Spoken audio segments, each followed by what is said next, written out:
A very good evening. Welcome to ELITETV, and you're watching Open Debate with me, CHONGTHAM AMRITA, your host for tonight. And today we're going to be debating and discussing on the topic MEITEI KUKI MLAs talk in New Delhi. For 18 months, the state of Manipur has been engulfed in an unprecedented ethnic conflict that has rendered over 60,000 people homeless and displaced, over 200 people dead, and over 32 people still missing till today.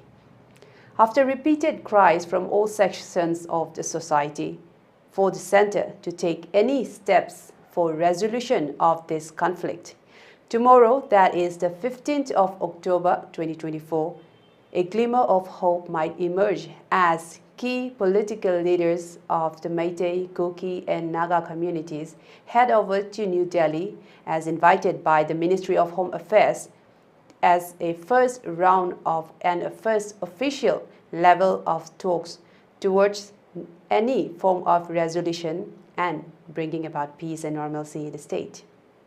What should be on the agenda? What should be the priorities? Should the displaced people be considered first? Should there be disarmament and ceasefire? How can peace be brokered? Will that peace be honored? And will that be long-lasting? There are so many questions surrounding this particular peace talk that is going to be officially starting tomorrow. So to debate and discuss on this topic, we have our expert panelists here today, and let's take a moment to introduce our panelists and so that we may hear their thoughts. So our first panelist for tonight is Oja DHIREN, a SADOKPAM editor-in-chief, The Frontier Manipur. Oja, welcome to Open Debate. Our second panelist for tonight is Oja and SATYAJEET, Bureau Chief, UNI. Oja, welcome to Open Debate. And Thank you. Welcome to Open Debate. And our third panelist for tonight is Oja P. SONAMANI, socio-political commentator. Once again, Pabung, welcome to Open Debate. Oh, thank you so much. Very kind of you. So to set the floor and set the tone, I'll first give the mic to Oja and SATYAJEET. Regarding this very high-profile meeting as invited by the Ministry of Home Affairs, so there's at least six representatives of MEITEI MLAs and 3 representatives from the KUKI MLAs and 3 from the Naga MLAs will be visiting New Delhi for this particular official state level, or the central level and the center and state level talk towards bringing about resolution of any kind of peace or normalcy in the state. So my question to you is, Oja, what should be the priority at this? What should be the agenda? What should be discussed as a top priority to bring about the peace? And will this be just political step, or according to you, what do you think would be any long-term or immediate outcomes or goals for this particular talk? So, Oja, can you give me the details regarding as to what your opinion is, and also keeping in mind the various multi-layered issues that are prevailing in the state, for example, the demand for the separate administration, the many arms and guns that are still freely moving around in the state in the hands of the public and the militants, and also the state of the economy. So looking all of that together, what do you think should be the priority of this talk? Oja. Thank you, Amrita, for having me here, and my greetings to both the panelists, DHIREN and SONAMANI. First of all, I would first say that the very outset that the most important thing is security. Okay. When people they have security, when they have the security, they will be able to move freely. If people are not able to move freely, if people are continue to be harassed, to be intimidated, and to be killed only on the basis of their ethnicity, then there will be problem. So the first issue should be security. And I think we can move forward by arranging a scenario where students, people traveling on the highway, then people coming to educational institutes, then people coming to airport. If their security are arranged, if there is no harassment, then that will be the first step towards having restoration of normalcy. And the other security is there should be a semblance of security among the citizens. What the first issue was about those who are traveling on the highways. Now about the citizens. Now there should be complete disarmament, especially among the militants who are attacking civilians, who are intimidating civilians, and who are using sophisticated weapons on the common citizens. And those should be the second step. And the security is the other issue is we have about, say, somebody say 40,000, then somebody say 60,000. There are large number of security personnel. They are operating in Manipur. Their arrangement should be made in such a way that people trust them, because there is a distrust of some forces who are operating in Manipur. Somebody do not trust the Assam Rifles, and the people have some problem with the CRPF, and some people have some problem with the Manipur police. So those should be, number one, destroyed first. The legitimate power of the security personnel, the Manipur police, they should be allowed to function as they are specialized forces. They are very specialized forces. They should be allowed to function properly. That is another issue regarding security. Then the other issue is, there are some, we believe that there are some militant organizations which have signed suspension of operations with the government of Manipur and government of India. The government of Manipur has decided not to sign the agreement, but those people who have signed the agreements, they should be reined in properly. They should not be allowed to move freely with arms. And I think the government of India, they can control them by asking them to stop, harassing people, then training people. And if there is an agreement, suspension of, then there should be no recruitment. They should stop extortion on the highways. They should do the illegal activities which they have been doing. We believe that the government has adequate number of staff, security personnel to stop them. Those are the issues which I think the government of India should do to. Then the other thing which I believe is reforms. We need some reforms. One is short-term reforms, and the other is long-term reforms. In short-term reforms, we want the government of India, to stop the people who are, especially in the border areas. The areas should be fenced. In long-term areas, there are some fault lines. Some constitutional amendments have to be made. Those are long-term strategies. For example, the Manipur Land Revenue Act 1960, it's a very old act. And there are certain laws which discriminate the indigenous people. For example, the MEITEI, who are the indigenous people, they are not able to settle anywhere. Those issues should be settled. Those are long-term strategy, long-term reforms, which need to be dealt when the leaders, when they meet in Delhi and they're discussing. But to have this, the immediate issue is they should have, stop demanding separate statehood and separate administration, because that people should understand that they cannot demand what is not theirs. They should demand what is their legitimate right. They can demand development, they can demand proper roads, they can demand proper healthcare, they can demand whatever they want. And the government of India and the government of Manipur will be very happy to give every citizen what they deserve: good health, good roads, good communication.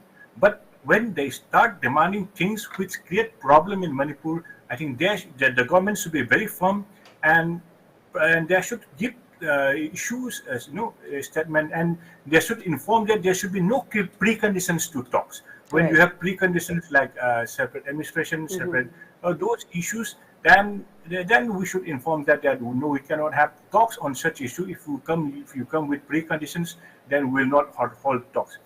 The talks has to be done under the constitution. It has to be done with agreement and in sync with the history that we have inherited and which Manipur has been facing. And the other issue is, as some of them will not be able to speak freely, because we feel that the legislators, those who want to speak peace, those who want to speak sanity, who reasonably speak, they are not able to voice their words, their what they think openly, because I personally feel that they are under threat, and somebody is instigating them to do something, and those should be stopped and the talks should be held in such a manner that anything that transpires during the talks should not be leaked. Right. It should be held confidentially, and I believe that nobody should be allowed to bring in electronic gadgets and all, because there are people who do not want to have peace in Manipur, because people who are doing poppy plantation and who are supporting illegal immigrants, they are not supporting people who want to have peace. Because if you remember, whenever the chief minister speaks about peace, because especially after the KUKI incident, prior to that, the chief minister had stated that peace will return within 6 months. Then last year during the Newell Chakobo festival, there was crisis. Now Newell Chakobo festival is coming. There's apprehension that they may attack. And the other issue is, they are allowed to arm themselves with sophisticated weapons, which even the army, which the Manipur police, and even the top civil and military operationals, they are not having. So they should be stopped. Then the other issue is, we need good leaders, because you might have seen that the leaders who come to Delhi, when they speak tomorrow, they should go with such a hope and such a decision that when India got independence in 1947, Mahatma Gandhi didn't join the celebrations. He went to those places where there was clashes between the Hindus and Muslims, and he should go. The leaders, they should set out all egos, and they should go with the confidence, and they should go with the hope that peace returns. And in this aspect also, we will remember what great leaders did. We should remember what great leaders did for the nation, what Mahatma Gandhi did, what Nehru did, and we should remember the anti-apartheid movement in South Africa when Nelson Mandela, he bring all the people together. And we should remember, we have very good leaders, like in New Zealand we have Lucinda. Then in Hong Kong also, the Prime Minister was able to push the state, push the nation, entire nation, from a very slow economy to a powerful nation. Then we should remember what Nelson Mandela did to South Africa. Then Martin Luther King, he had brought forward this civil disobedience movement, which stopped slavery and discrimination in America. So I think the roles of leaders are very important. Right. Then when we speak about leaders, I would just want to say that we want the central leaders to act promptly and responsibly, Right. because we have a prime minister who hasn't spoken so much. And in this aspect, we are asking the prime minister to act, because the constitution provides us freedom to movement, right to life, right to property. It's enshrined in the constitution. We are demanding what is enshrined in the constitution. We are not demanding extra constitutional. We are asking the prime minister to act, because he is mandated to do as it is written in the constitution. Whatever we are demanding is constitutional. I don't know why he hasn't come to Manipur, why he has refused to speak much on the issue. I think it is a height of irresponsibility, and we don't want the system or the process he's adopting to be followed. We want a proactive central government which will resolve the crisis, which will be good for Manipur also. And regarding reforms also, we want an economic provision, because our two panelists will also agree that we have 60,000 people who have been displaced. Right. Our economy has gone down. Then our GST collection has gone down tremendously. Our economy, it is dwindled. We are not having any money. People don't have any, people in a crisis. So it has, resulted in the manifestation of two issues. One is extortion, illegal activities. This has been, rather caused by the economic crisis. And if you resolve the crisis, it will help in restoring normalcy, and we will help the people who have gone into wrong ways to bring them back. So the government of India, government of Manipur, and we are responsible for the crisis, because so many youths, they have lost hopes and they have taken up arms also. So I think we should help those people by giving them political initiative, then by giving political initiative in the form of amnesty, and we can give them economic economic assistance also. We can give them loans, we can give them training. And the other issue is we have now a new generation of youths, men and women, girls and boys, who are not able to think properly. When they are not in the proper frame of mind, they can't do anything. And whatever they do, it will be quite in disarray. And we cannot take actions against them also. The government has to understand that these are youths. They are the pillars of our nation, and we cannot take punitive actions against them. We have to help them to come back to normalcy, and we have to help them to understand life in a meaningful manner. And the other issue is about students. We are really concerned about the welfare of the students, because in most of the educational institutes in Manipur, we have lost precious times. In spite of the crisis, if you say in some countries, say Palestine also, educational system is not disturbed. In most of the countries where conflicts are going on, the government ensures that the education is not disturbed. In Manipur, most of those who are doing graduation, they have lost precious years due to COVID, and now due to the crisis, I think we should help the students also. And the other issue is, a woman, because women, they have lost many close ones, their husband, their children, I think, and they need support also. And we have to find a system through which we can help the woman to lead a normal life also. And if we allow the wounds to get deeper and deeper, then we'll have more problems and problems. So the sooner we resolve the crisis, the better will it be for entire Manipur. And the government of India, I think they should not stop by holding just one talk. They should continue the talks. They should ensure that such talks are continued. They should hold the talks in future also. And it should be proactive. It should not be talks for talk's sake. It should be proactive, and they should ask the leaders to be honest and do what is necessary for Manipur also. And in this aspect also, I would briefly say that we want our leaders who are negotiating to do what is good for Manipur, and to stop thinking illegal activities, and they should be honest also.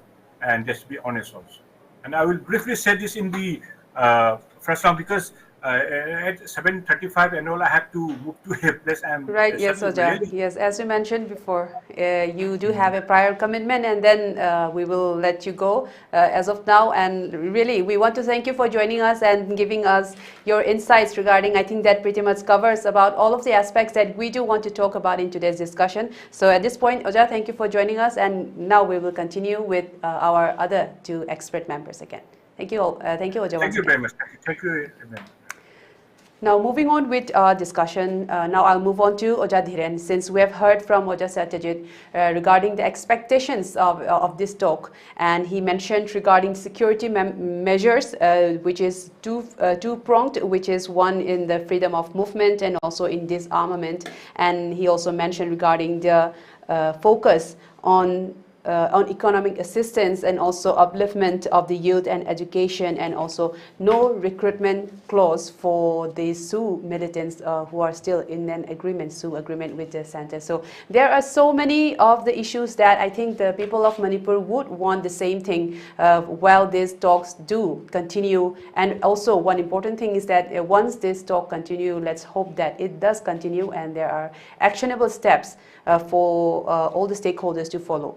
Now, my question to Oja DHIREN is that, do you think that there can be an agreement that can be reached regarding for the KUKI community, or for them to drop this demand of a separate administration? Because this is particularly a no-go for the people of for the MEITEI community, at least for now, and also in large for the whole, for the integrity of the state of Manipur. So that is one big contention that's going to develop.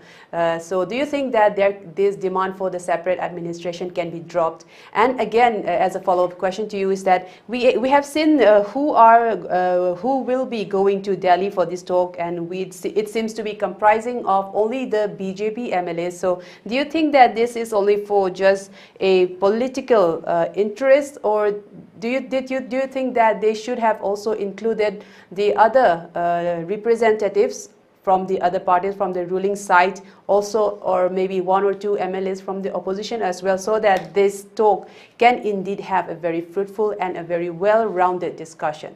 DHIREN, take it away. Amrita, I think you have rightly pointed out that this talk is going to be problematic. You know, why I say problematic right at the start is, okay, for the time being, we can consider it as a pivotal movement, you know, Yes. because this kind of talk is has been called, I mean, particularly this specific meeting, which is called by the Ministry of Home Affairs, has been called exactly 17 months and 1 week later, you know. Yeah. The violence erupted in Manipur since the 3rd of May 2023. And since then, we have not had a kind of this level of what I call a meeting. I mean, called by the Ministry of Home Affairs of whatever the central government or the Modi-led government, to be very precise. So, in some sense, you can call it historic in some sense, but at the same time, I think it lacks certain certain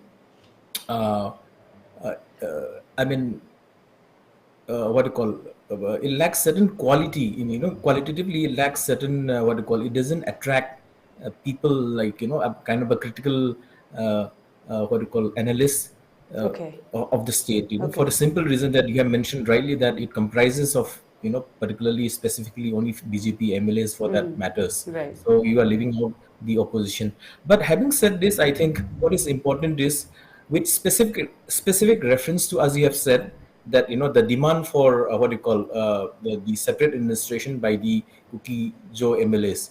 Amrita, I think, and also for the benefit of our viewers, I think we should also be able to, you know, not see everything in the light of the demand of the demand for separate administration.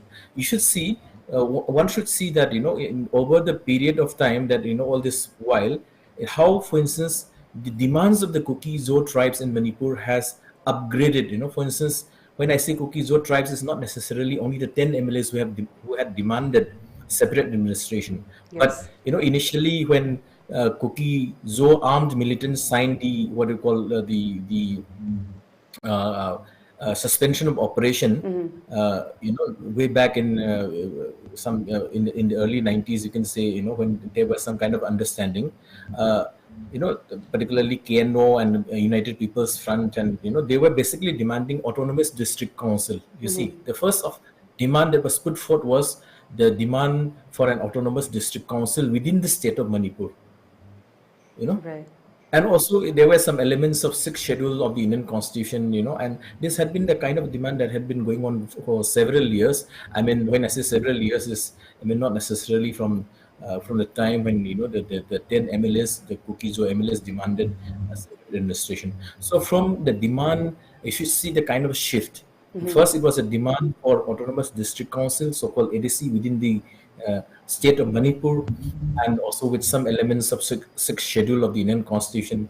Then later on, after the so-called May 3rd, 2023, you know, demand for separate administration by the two KUKI MLAs, you know, comprising of, you know, people from the ruling dispensation, from the ruling regime, BJP, as well as other parties, but Right. primarily out of Right. the MLAs, I think majority of them were from the BJP. I mean, so if you see, so what seems like a kind of a infighting within the ruling regime, that is the BJP regime, you know, there is also shift of a kind of ethnic shift. So suddenly the demand, you know, which of course was put forth by the KUKI community, the KUKI community in Manipur.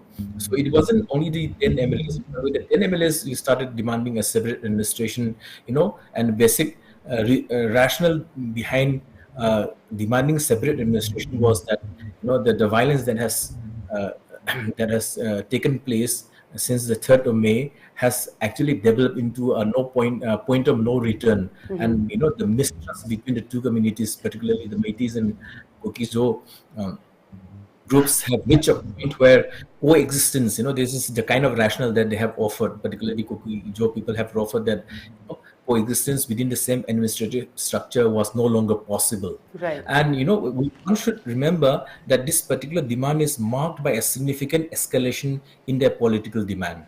Demand from, demanding from autonomous district council within the territory of Manipur. Now we have upgraded yourselves to demanding a separate administration, and also arguing and giving a rationale that the communities cannot coexist anymore, and hence a separate administration is a must.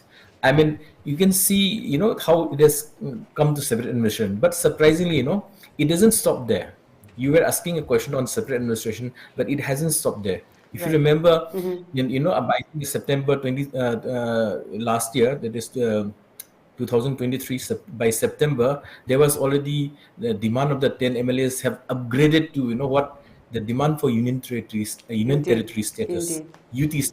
You see, so UT status, and also with independent legislature. And for what? For within the Kukijo inhabited areas, which basically means you have, first it was demand for ADC, then you shifted your demand to the separate administration. Then, third, you demand for, people, they have demanded for a union territory status with an independent legislature, which basically means, they have rightly pointed out their rationale that, two communities cannot exist anymore, which basically means a kind of a total separation, and also, a kind of a separation that actually affects the, not necessarily the territorial integrity of India, but the territorial integrity of Manipur, but also, the body politics, the pragmatic body politics, or the idea of Manipur that we have all cherished all along. And it's not only as our elders, Yes, particularly those who come from the MEITEI community, have not only spoken about the MEITEIs, but the idea of Manipur includes everybody. Okay, that I think was very well demonstrated between 1947 to 1949, when Manipur actually had an independent assembly. Okay, so it's the kind of Manipur Assembly, Manipur National Assembly. Okay, so there we had people representing of all the communities. In fact, the speaker himself was of the Thadau, I think, of the Kukizo community, if you call it that way. So in a sense, the idea of Manipur was supposed to be an inclusive, but over a period of time, there have been lots of what you call exclusivist demands that actually calls for separation of, kind of Of the two communities. not necessarily in terms of administration, but in terms of political aspirations. Yeah. So that way, the fracturing of the idea of Manipur, I think, is more or less complete, if you see the kind of a thing. So at one point, I know you can see it in a very pessimistic kind of a view, but at the same time, I think if there are people who actually see some kind of a kind of a uselessness, when I say something that doesn't any kind of a No merit to it. A merit to any kind of a merit to this kind of a seeking political administration or separate administration, or unitary in demanding in terms of a specific inclusivist ethnic based kind of a identity. I think that's not going to take anyone far. So I think that is number one problem. But the main issue that I have with this meeting, which is called by the Ministry of Home Affairs, is, see, meetings can be meetings. There can be meetings and meetings and meetings, and some unending numbers. For instance, the peace talk that the government of India are having with the Naga armed groups, like NSN, all the presidents of NSN, IM, except for NSNK, which operates from Myanmar side. They have been going on for the last 25 years. So there is no kind of a clear-cut solution, and of course in the last 2-3 days, I think they have restarted the negotiations again. So when you talk about certain forms of negotiation, particularly political negotiation, we should be very remember there are certain things called, and these are conventional terms, these are conventional concepts like terms of reference, TOR. Okay, when I say any political negotiations ought to have terms of reference, means under what condition, for instance, the 3 MLAs or 4 MLAs, or the 5 or 6 KUKI MLAs, or for instance the Naga MLAs, how have they all come together? How have the Ministry of Home Affairs called them? Is there kind of a terms of reference for calling this meeting? Yes. So if you do not have a terms of reference for calling this meeting, I think it's going to be very, ambiguous, you know. Yeah. When it becomes very ambiguous, I mean, it sends all kinds of wrong signals to people like us, to be very to be very honest, because we see through certain kind of a lens, critical lens. When I say critical lens, is not necessarily, you know, at the high academic theoretical level, but at the way, you know. So I think terms of reference, the absence of terms of reference, if they had it at all, if they must be having it, but if they have a terms of reference, if they are not making it public, I mean, that sends nowhere, because you don't have the kind of a sanction, a public mandate. So this meeting, I, you know, when you literally ask what is the legitimacy of this meeting, I think there's going to be lots of questions that would be being raised, because number one, I said the absence of a terms of reference for this meeting is, I think, I mean, I'm not very sure, because but so far they have not made it any public. If they have, if they want to maintain it, a kind of a secret or clandestine kind of a meeting, that I'm not very sure, because ultimately this New Delhi, which is rolling out all these policies and programs, and including, you know, political negotiations between ethnic groups and political negotiations with armed groups and all that kind of thing. But you know, there's lots of, I mean, kind of a what you call advantage of having a clear-cut terms of reference when any meeting happens. Or in common parlance, we also say about, does the meeting have an agenda? Okay, Right. what are the agenda? No, Yes, you the don't agenda know is it. not disclosed yet, so yeah, a lot of Public questions doesn't on that. know it. So agenda is one what we talk in common parlance, but when you have the kind of a political negotiation, I think there's a necessity of having a terms of reference. Right. But if you allow me to elaborate a little more on what actually is, why is it so necessary to have a terms of reference, is, you know, it, you know, terms of reference actually looks kind of a mandatory what do you call, but useless kind of a talk, you know, the political Yes, because talk. there cannot be a room for any randomness or any kind of incorrect Exactly, step. exactly. So Yes, you and have for that we this need a level of structured, randomness. yeah, Yeah, a structured start to any kind of a peace talk. That's what you yeah. mean. So, yeah, but Amrita, let me emphasize, you know, when you have terms of reference for any meeting, it sets your objectives, you know, and it gives you clarity of objectives of that particular meeting, you know. So Yes. if you do not know what is the objectives of the meeting, I mean, I don't know how are they going to achieve certain things, or if they if they've decided to keep it secret, that is for the onus is on them. Then having the advantage of having what you call a terms of references, it focuses on the kind of a topic or the agenda, and also it will be a kind of a well structured agenda that, you know, doesn't give leeway to certain leakages of policies or leakages of so-called reconciliation, if at all there is Yes, the that's the true. idea of reconciliation within the two I mean opposing groups. Okay, so and on the thirdly also, you know, if you have a terms of reference, I think, you know, one can smoothly sail through what you call mutual agreement, and also even the process, even before arriving at a process, at least something called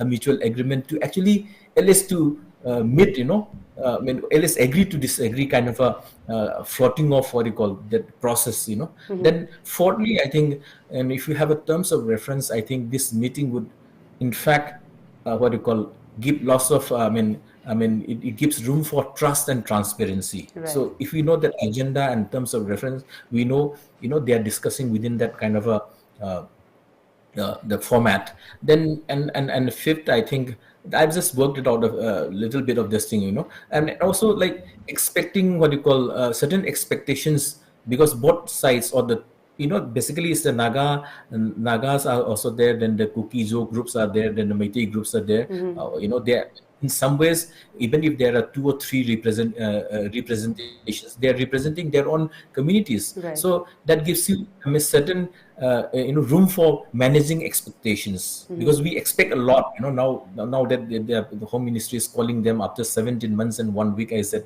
you know, after so long, the Ministry of Home Affairs is calling a meeting, and obviously, you know, people are expecting something out of it. And you know, if you have a complete what you call a very clear terms of reference, then I think, you know, whoever is partaking into that dialogue or that meeting, they will have, you know, they can easily manage what is the expectations of the people, and also reduce the what you call the intensity of the conflict, you know. So these are all there, and including, you know, monitoring. I mean, the moment you have terms of reference, obviously accountability would automatically arise. Then the accountability, like, you know, legitimacy of that kind of a thing. So even when you try to seek legitimacy from the people, because you have already made public your terms of reference or the agenda, Right. is going to come and support, no? So actually prevent certain kind of deadlock, if there at all is kind of a deadlock. So, talking, I think jumping the gun and also thinking about the process as if they're already onto something without even the public or the so-called the concerned citizens or the so-called informed citizens without even knowing the agenda or the terms of reference, I think is going to be a very dangerous game. I think for the time being, I'll put this across. Maybe I have got some other topics I would like to highlight. I think Sure. We'll get to that in the next round. Now I'll first move on to Pabung. I think he have waited for a long time, so I'll give him a few chances. So Pabung, we have heard our two speakers regarding the expectations and also priorities that need to be set, and also DHIREN also put up a very good point regarding the terms of reference for calling this meeting, because there need not be any sort of ambiguity, and especially for all the communities, and because we know that now the Naga community has also been involved in this talk, there need not be any sort of ambiguity, and also there need not be any sort of deadlock. If this first round of talk is successful, there will need to be continuous talks as a series. So keeping all that in mind, Oja, one of the expectations, the biggest expectations for who are actually the displaced people living in the relief camps, both who have fled, the KUKI communities, the KUKIs who have been living in the Imphal Valley, who have fled their home places in Churchandpur or maybe out of state in other parts of the country, and also all the MEITEI communities who have left their homes from Churchandpur and from even Moreh, and they are now residing in the relief camps. There is this hope for them to return to their homes, but then again there is a lot of deep mistrust between both communities, and also, as our previous speaker Oja SATYAJEET mentioned, there needs to be security measures, especially in the freedom of movement. So keeping all that in mind, Pabung, how do you see this, and what are your thoughts in this matter? Amrita, good evening to you. Thanks for inviting me and two of the eminent journalists and the listeners. I bow my head to all of you. Amrita, this is a very sad thing, very simple logic is that government of India, she is not, she is not really properly giving any kind of decisive decision. This has been, propelled, this has been, rise up again and again due to their mishandling it. Nagaland and Mizoram, Nagas and the Mijos, and they are the politics, and they're from a district to converting into a state, then to asking the demand of independence. That's quite different.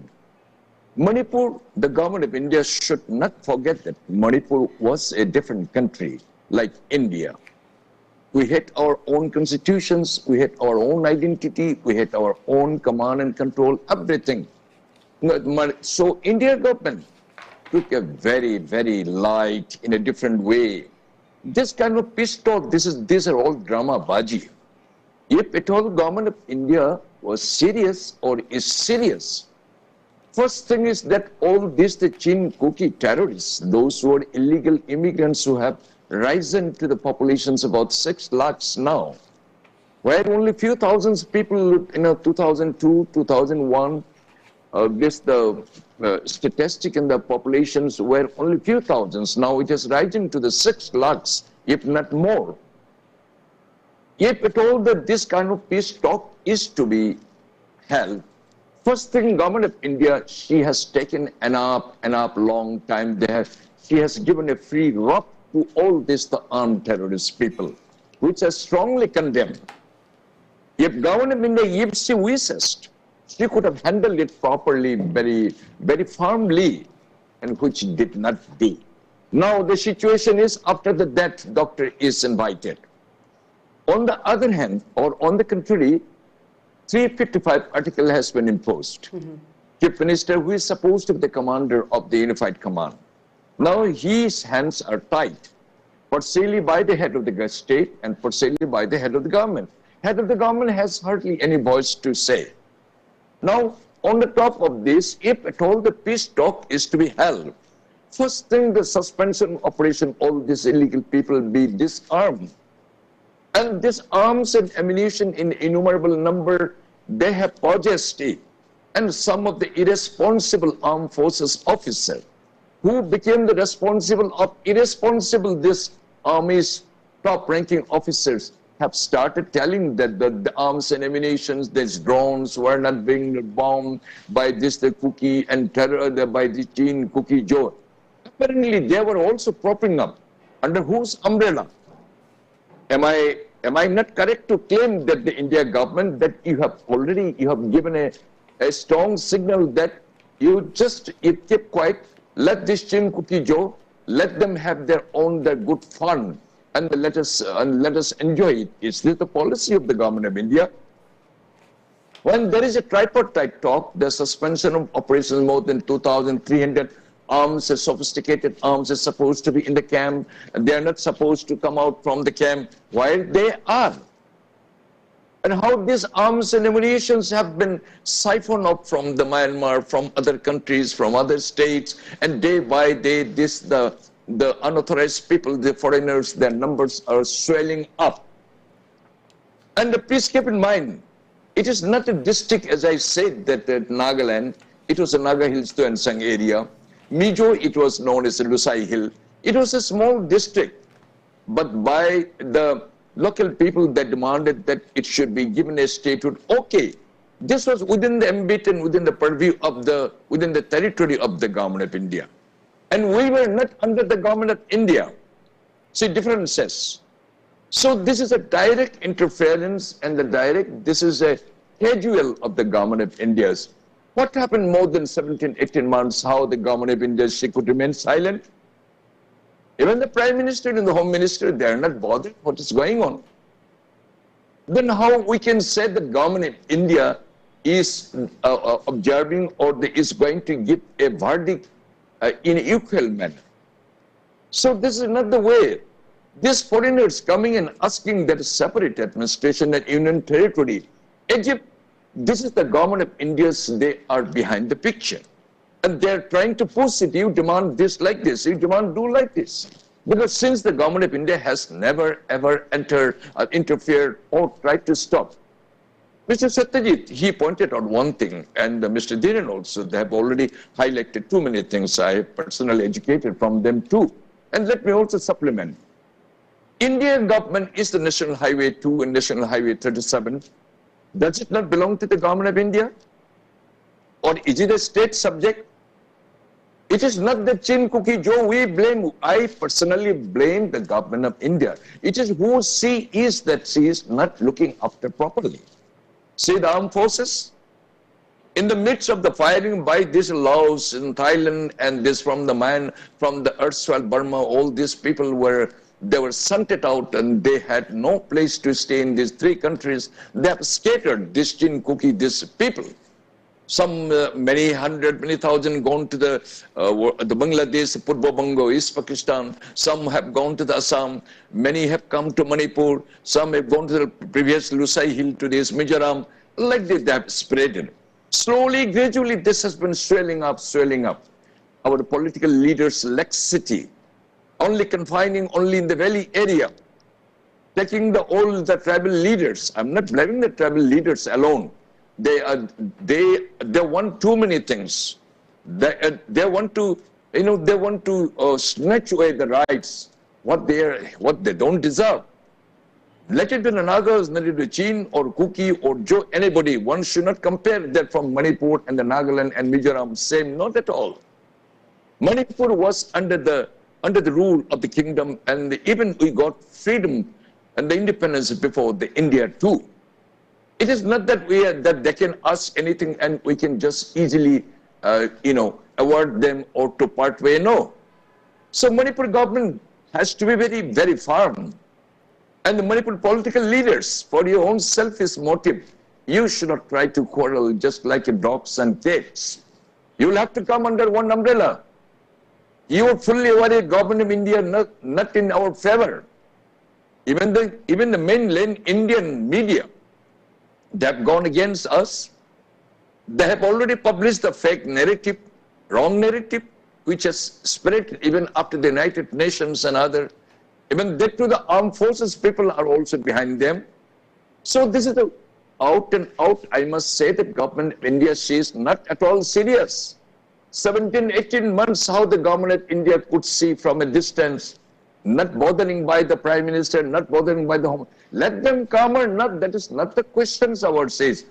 If they claim that Manipur is within the territory of the Indian Union, is not the government of India being a guardian, should have intervened, should have come, should have tried to pacify it right from the beginning.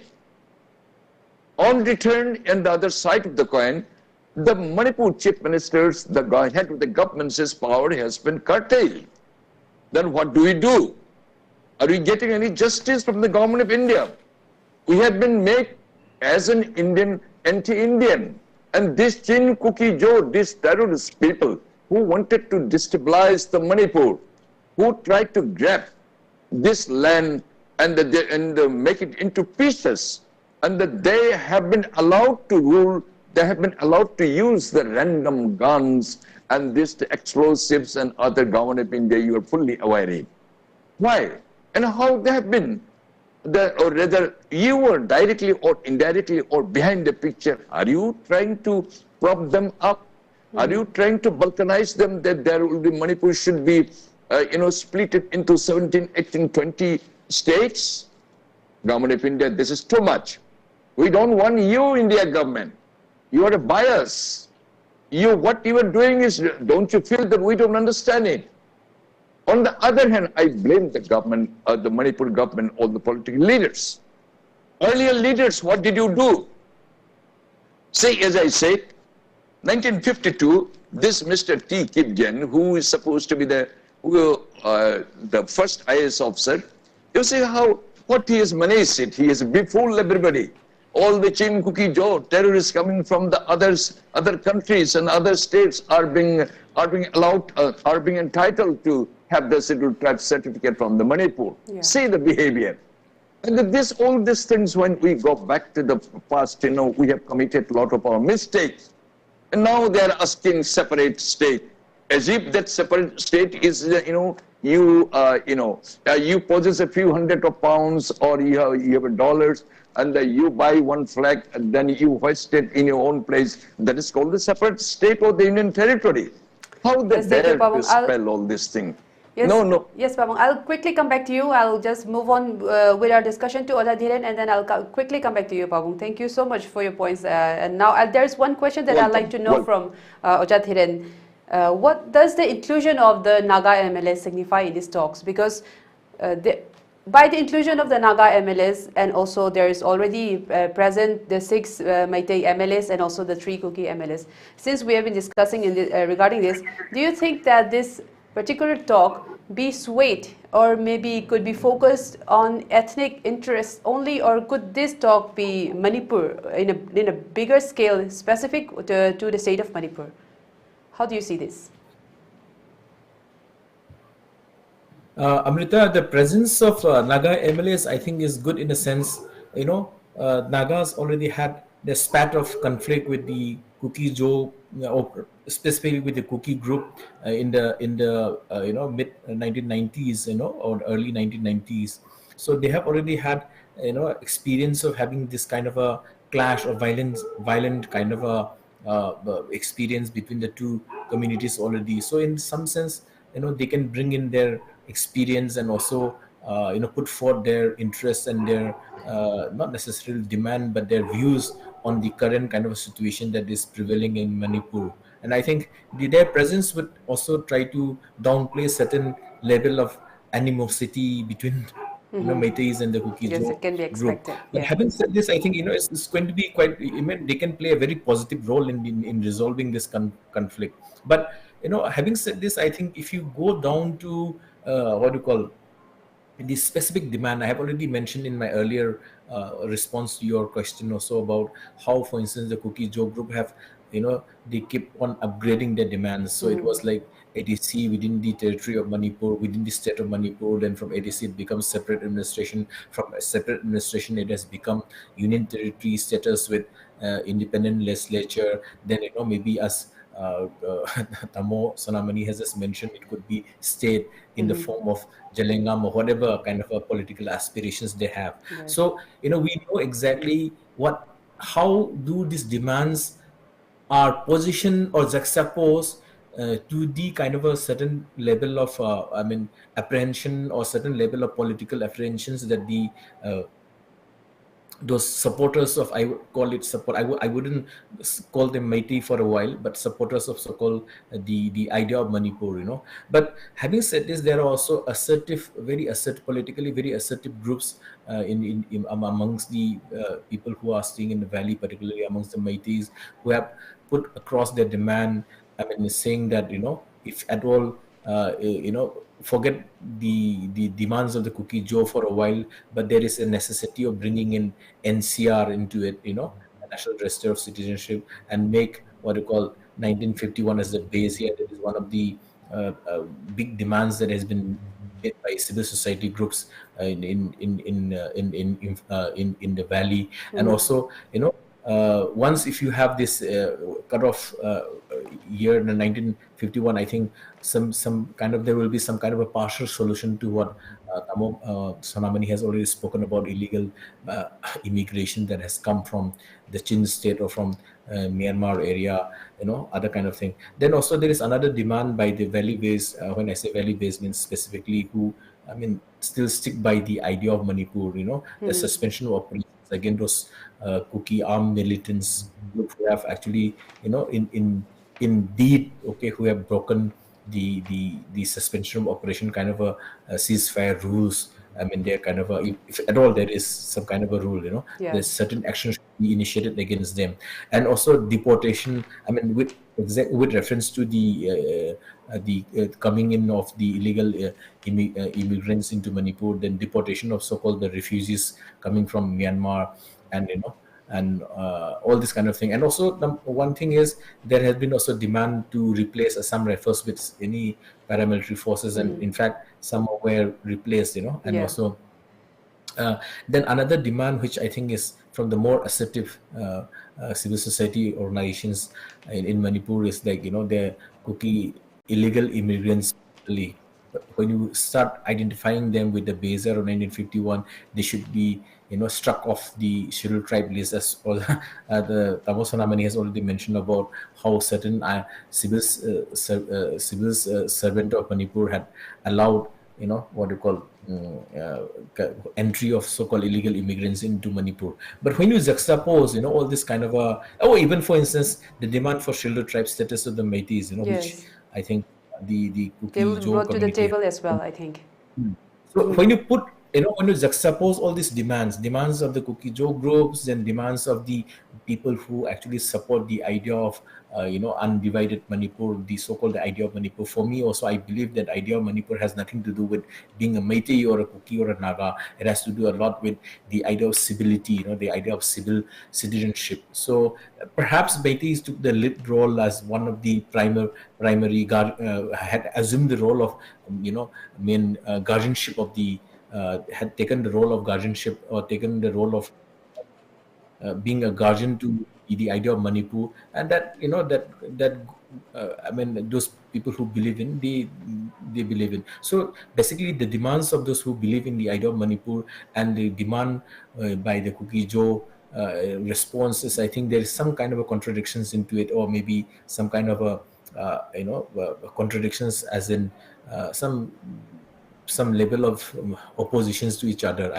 Their response, I think they don't buy that, they think that MEITEIs are the only one who actually operate in the governance of Manipur. Of course, by being the majority, as I said, we have taken the lead role, but that has to be the kind of thing, because at the end of the day, the making of the idea of Manipur, I think most of MEITEIs actually sacrifice their life for making the idea of Manipur. Yes. That is why we have had an independent, constitution and independent kind of a state, at least for a brief while between 1947 and 49. That has to be respected. Certain historical facts has to be respected.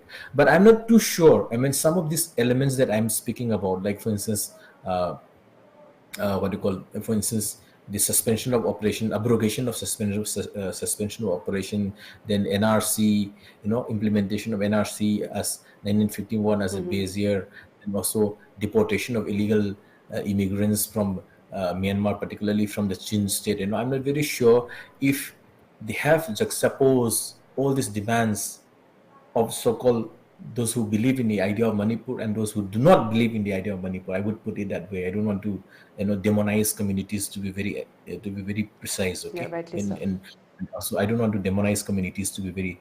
So that way there is elements of, for instance, those people who believe in the idea of Manipur, we actually always talk in terms of protection of ancestral land. That we have inherited the idea called Manipur, and also and trying to preserve the territorial integrity of Manipur, forget about the India as a whole for a while, So, and also how, for instance, KUKI Joe response had been, that have time and again they have said that, we cannot have a peaceful coexistence because MEITEIs are dominating everything in administration or in every field and the kind of thing. So those kind of allegations. So when these kind of allegations fly, in opposite directions, I think there has to be some kind of a very difficult moments. Whatever you organize, you call for any kind of meetings, be it, from New Delhi or elsewhere. So they will face lots of problems. But having said this, I think I would come back to what SONAMANI has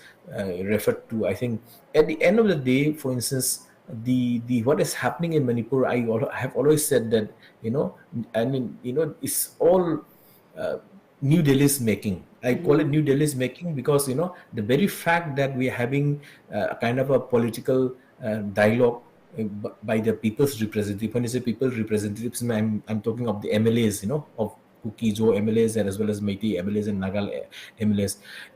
17 months and 1 week later, you are calling this man, with a gap of that more than 1 year, when everything, there is a literal separation of people on ethnic groups. For instance, as we say, a MEITEI cannot go to Kangpokpi or to Shanpur, or KUKIs cannot come to Imphal or Bishnupur. All these kind of things are happening. When there is a total separation, a total fracturing of Manipur is happening, and when New Delhi closes when New Delhi closes its eyes, okay, and ears.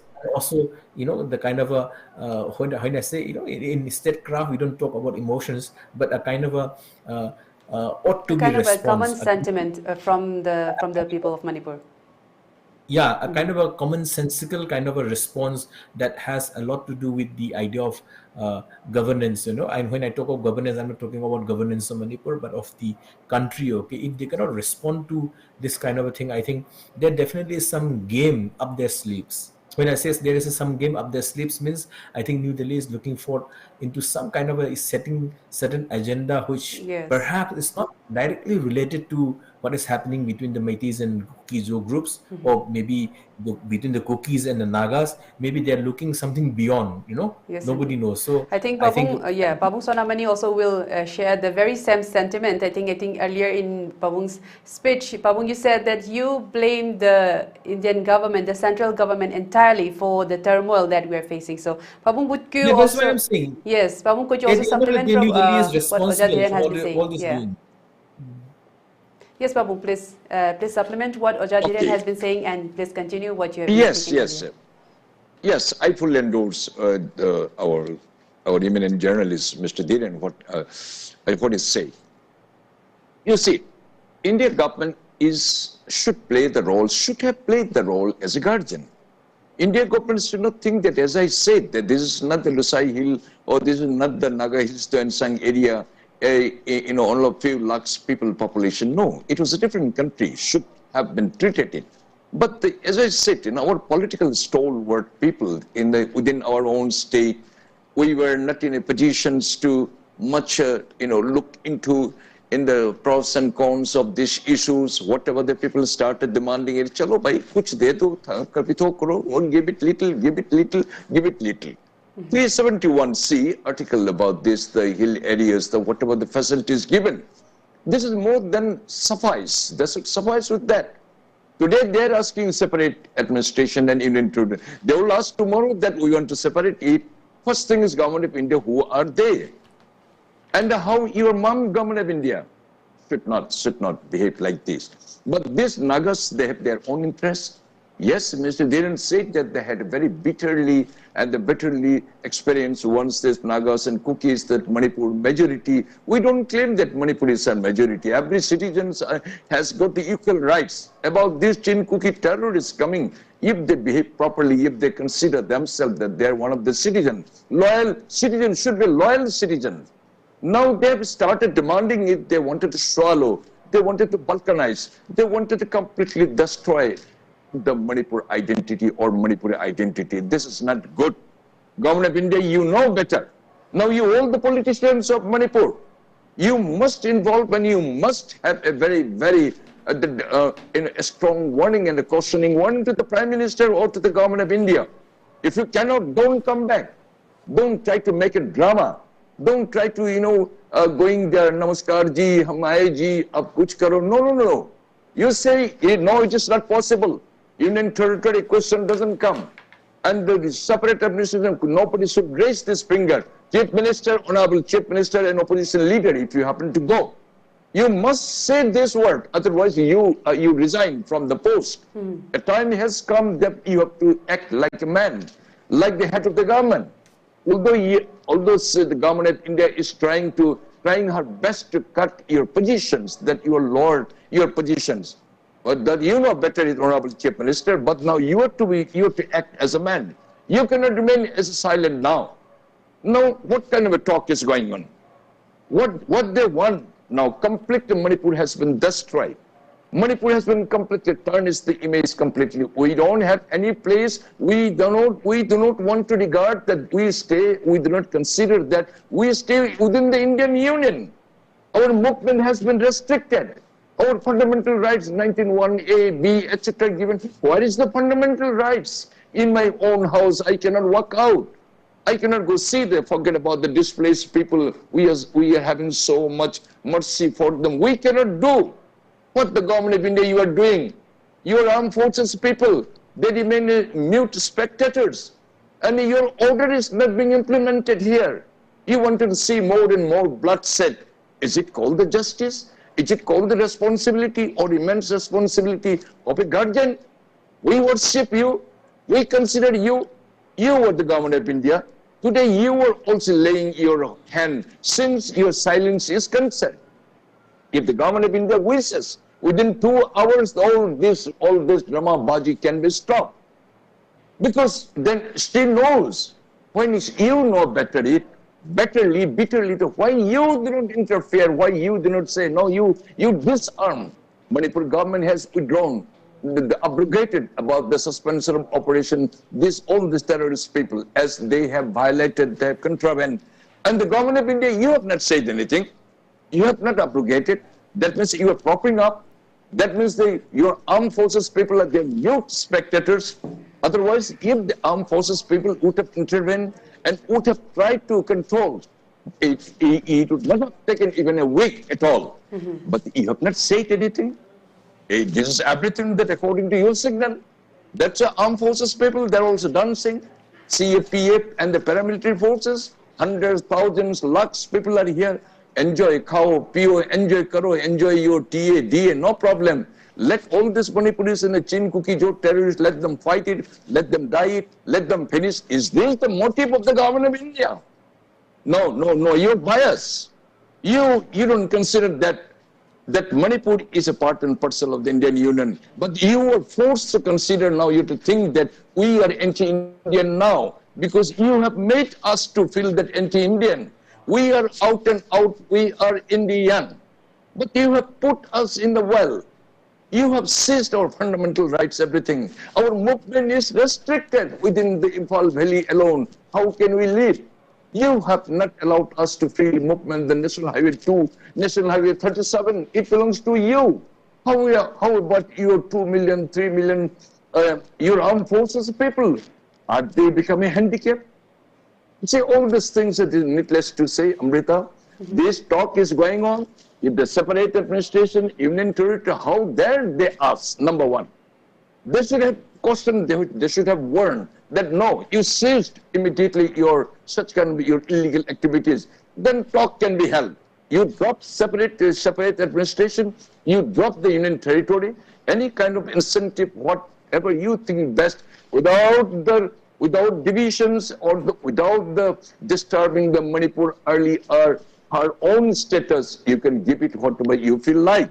But we have waken up now, Manipur government. I'm afraid because of your bitterly your attitude that are you trying to increase the more and more our youth to join in the underground? The way we have blocked, the way we did not want, but you were encouraging, it seems, because we have bitterly experienced from you. Don't force us, our youth to join underground more and more. We want peace within the Indian Union. But you are making us pieces into our own state. Don't forget India government. We have a different nation, different flag, like you. So how are you treating us? You treat us properly, rather than destroying our identity, or rather than destabilizing our communities, then our territories. No, this is unbearable. So this is my urging, this is my prayer to the government of India. You take it, you take any firm decisions, any tangible decisions, which should not be disturb the Manipuri integrity, which should not cause any kind of animosity between the two. Mr. DHIREN has rightly said that. There might be so many animosity, this thing, that thing, this thing, that thing. He is right. There shouldn't be any conflict. What they deserve, scheduled tribe, they have wrongly, they have done it, they have manipulated it. We know it. Other leaders were fool. They were simply having it in fall. They did not bother it. What kind of a conspiracy was going on? By this, the illegal immigrants coming in, they are now showing up. They didn't bother it. After the death, doctor is invited our government as well as of the India government. So we should be very careful now. Nagas joining, participating, good. But they have also their own problem. Because UNSC demanding a different now. We do not know exactly which angle, from which way that we should have a negotiation, and what the government of India will deliver. Yes, indeed, Pabung.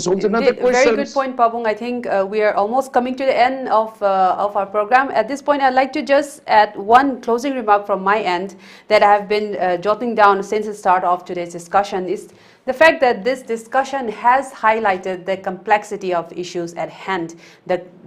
The issues that we are currently dealing is not just one layer. There is a lot of aspects and angles to it, and multi-layered, and also need to be handled, and also handled with a lot of caution, and by putting the interests of the common people at the forefront.